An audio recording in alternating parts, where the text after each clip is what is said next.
Hey everybody, Smart Silver Stacker here. Hope you're doing well. So today I've got what you might consider to be good news for stackers based in the United States, but also a bit of a warning for stackers in general because there are forces at play in the commodities market right now that could shake the silver market to its very core. Just last week, Bloomberg reported that both copper and silver futures in New York are surging above international price benchmarks because traders are preparing for tariffs on these metals during the coming Trump administration.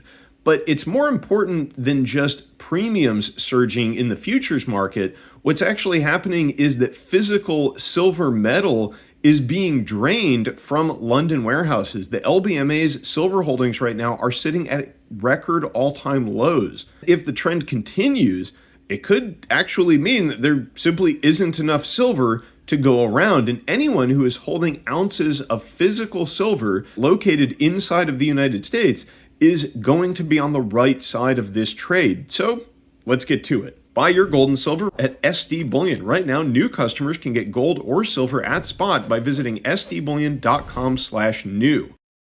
Okay, so why are premiums on silver in the futures market soaring compared to spot prices which are set in London? Well, it's because there's a lot of demand for silver right now inside of the US. Traders are concerned that tariffs are going to make it expensive to import silver into the US. And if you take a look at this infographic, which shows where global silver production lies, you can see why there's a concern. You know, we don't make too much of this stuff ourselves. The US is a fairly small item on this chart. The big names are Peru, China, and Mexico. And if tariffs are imposed on silver exports into the US from those countries, or imports from our perspective, then that silver is going to become a lot more expensive to bring into the country. So it could be that silver in the US simply rises in price because, you know, if you tax something,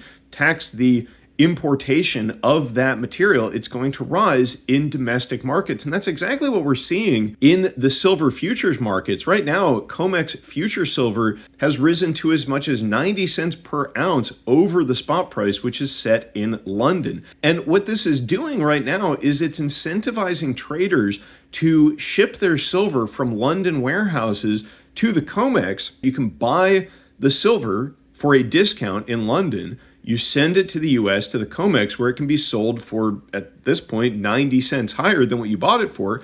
You make a pretty nice profit. But this is becoming a big problem because the warehouse levels in London at the LBMA have now shrunk to record low levels. Now, that's not just because of this move due to the tariff fears. The reality is that London silver stockpiles have been heavily depleted over years of underproduction and persistent global silver deficits. We've talked extensively on this channel about how for years now, the market has been consuming hundreds of millions of ounces of silver that are not replaced by mining and recycling. So this has been in the works for a while. This is a structural problem in the silver market. And the reality is that due to long-term silver price suppression, now there simply isn't as much silver left sitting in London vaults. And, you know, they tell us that they have a certain amount of silver, but who knows if that's even the case. You know, for one thing, we know that there are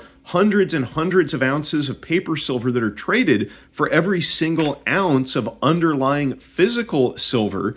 And there have been some anecdotal stories about some sketchy warehouse practices over in London, like back in March of 2023. Remember, that's when the banks were beginning to fail here in the US.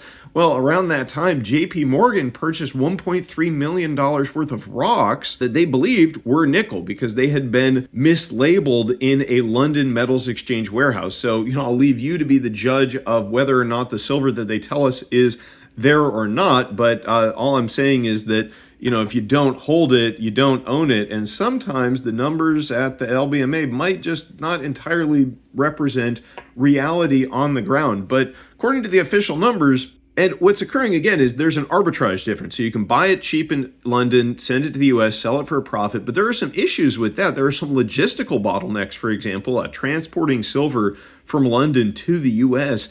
It involves about a 30 to 45 day lead time. So, it doesn't immediately close the gap. This is physical metal. It's heavy. You've got to transport it. You got to put it on a boat, send it over. And one issue is that if demand in the US accelerates faster than these shipments can replenish COMEX inventory levels, then you could see temporary shortages on the COMEX. They might not have enough underlying metal to back the contracts, and this could create what they call a squeeze in the silver market. You've got Daniel Gali. He's a senior commodity strategist over at TD Securities, who recently said the market is sleepwalking into a squeeze right now. And he also said that people are completely disregarding this risk. So traders on the COMEX and traders at the LBMA, I mean, they're just trying to benefit from the arbitrage opportunity. They're not seeing the issue here that if you can't get the silver over to the US fast enough, or if you run out of silver in London, that there's going to be a big problem. What a silver squeeze means is that the demand for physical silver, which is needed to settle futures contracts, I mean, not everybody takes delivery of their silver, but if they decide to, you need to have physical silver to back these things up. When the demand far outstrips the available supply, and traders can't get enough physical silver to meet their delivery obligations, you can see prices spike dramatically. And this is not entirely unheard of in the commodity space. I mean, it was just a couple of years ago that we had a nickel short squeeze. There was the beginnings of a copper squeeze last year when copper broke out above $5 to record all-time highs. So this sort of thing does happen. And the way you would see this play out is that as silver becomes harder to obtain, you'd see prices in New York shoot up. They've already been on the rise relative to the spot price in London, but you could see that difference accelerate and get significantly bigger. Now, this would be a big problem for anyone who is shorting silver or who is holding arbitrage positions expecting US prices to fall. And so when you see the premiums rise in the US, what you'll get is traders will sell the futures contracts here in the US. They will buy the contract in London and they will expect those two prices to come back to parity. But if that doesn't happen, if the gaps widen, then those traders can get wiped out. And for the shorts, it's an even bigger problem because when you short silver, and silver is one of the most heavily shorted and manipulated assets out there, what you're essentially doing is you are borrowing silver from a holder of it and you're selling it onto the market. Now, to close that position, you've got to go out and you've got to buy that silver back and return it to whoever you borrowed it from. I mean, this is maybe an oversimplification, but that's basically how shorting works. Now, if the price spikes due to a squeeze, what can happen is that those shorts, they get margin calls, right? They have to close their positions because they lose liquidity. The possibility for losses on a short position are essentially infinite because the price could go to any level, and every time it goes up, you lose money. So if a trader who's short is forced to close out a position, then what they have to do is they have to go into the market and buy the asset. So if silver shorts get margin called, they have to go out and buy silver to close their positions, but this isn't an asset that is already in short supply. And so their buying can drive the price up even further. It can trigger more margin calls for other shorts, and you can see how this can become a vicious spiral fairly quickly. And what ultimately ends up happening is you get a liquidity crisis where there simply isn't enough silver to be traded. And when you get really tight supply and rising prices, trading activity can freeze completely. Can leave market participants unable to manage their positions. And if you want to talk about an event that's going to force futures holders to stand for physical delivery, the squeeze is it. So we already know that there's a huge amount of paper out there for every underlying ounce. What happens when all of the paper holders get in line at the same time to collect their physical silver? Well, it's a game of musical chairs. And the reason that the London stockpile is hitting record lows is so important is because London acts as the global hub for gold and for silver, for the precious metals. And if its stockpiles drop to the point where they don't have enough silver to ship to New York, to the COMEX, and to close price gaps, well, you could see knock-on effects globally. I mean, what you would see is the price of silver on both markets could surge, but the price on the COMEX would see the sharpest spike because of its greater demand and tighter local supply. And you combine that with the tariff fears, and really what you have is a perfect storm to benefit those who are holding silver within the US. Now, this situation is predictable. I mean, we've been talking about this. Stackers have been talking about the potential for a silver squeeze for years now.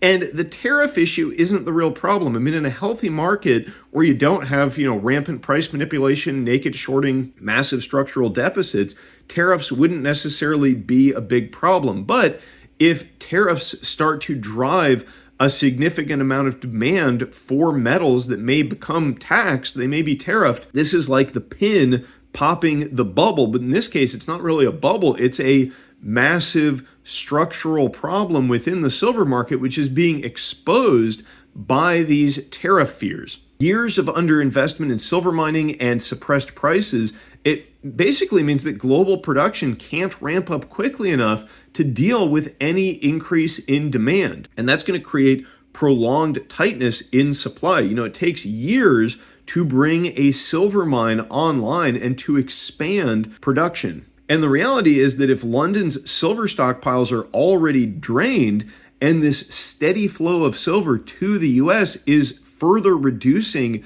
their available inventory, any delays in shipments or unexpected demand surges could worsen the squeeze and make it a big problem. Now, if traders keep ignoring the risk, as TD Securities analyst Daniel Gali, earlier I read that quote from him, as he suggests they could find themselves caught in a financial storm where the shortage just becomes undeniable. So look, I mean, none of this is financial advice, you know that. I'm just telling you my thoughts on these things, but at this point, I think holding some physical silver bullion, the kind that you actually hold in your hand, could be very prudent. This story, honestly, it really shouldn't take anybody by surprise. As many viewers out there like to point out in the comments, the stacking community has been talking about these issues for years. These are, in fact, genuine problems, and we have not seen the end of the silver story yet, but it does look like it's going to get very interesting in 2025 as we watch this tariff issue play out. Leave me a comment down below to let me know what you think is going to occur here. And if you like this video and you want to see more content about the global metal markets, check out the video that is popping up on your screen right now. Thanks for watching, everybody. Stay safe and happy stacking, and I will catch you next time. Smart Silver Stacker out.